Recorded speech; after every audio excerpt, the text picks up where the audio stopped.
দেশের রাজনৈতিক প্রেক্ষাপটের পরিবর্তনের পর বেড়েছে অপরাধের পরিধি। প্রতিদিনের ঘটছে চুরি ছিনতাইয়ের ঘটনা। এসব ঘটনায় প্রাণঘাতী অস্ত্রের ব্যবহার করছে সন্ত্রাসীরা। এমন পরিস্থিতি মোকাবেলায় সারা দেশে তৎপরতা বাড়িয়েছে যৌথ বাহিনী। শহর জুড়ে বসানো হয়েছে নিরাপত্তা চৌকি। তবে আইন শৃঙ্খলা বাহিনী কাজ করছে কিনা সরজমিন দেখতে ভোররাতে পরিদর্শনে বের হন স্বরাষ্ট্র উপদেষ্টা জাহাঙ্গীর আলম চৌধুরী।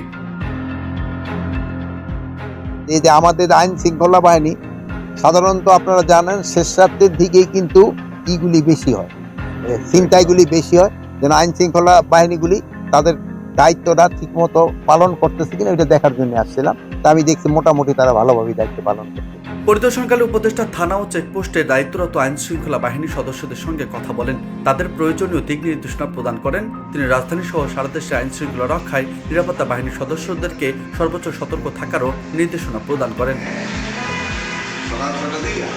ভোরে উপদেষ্টা তার বাড়িধারস্থ ডিওএইচএস এর বাসা থেকে বের হয়ে বনানী মোড়, বিজয় সরণি, মানিক মিয়া এভিনিউ, কলাবাগান, ইডেন কলেজ হয়ে নিউ মার্কেট থানা পরিদর্শন করেন। পরবর্তীতে নিউ মার্কেট থানা থেকে শাহবাগ মোড়, মৎস্য ভবন, মগবাজার, হাতিরঝিল, পুলিশ প্লাজা হয়ে গুলশান থানা ঘুরে দেখেন।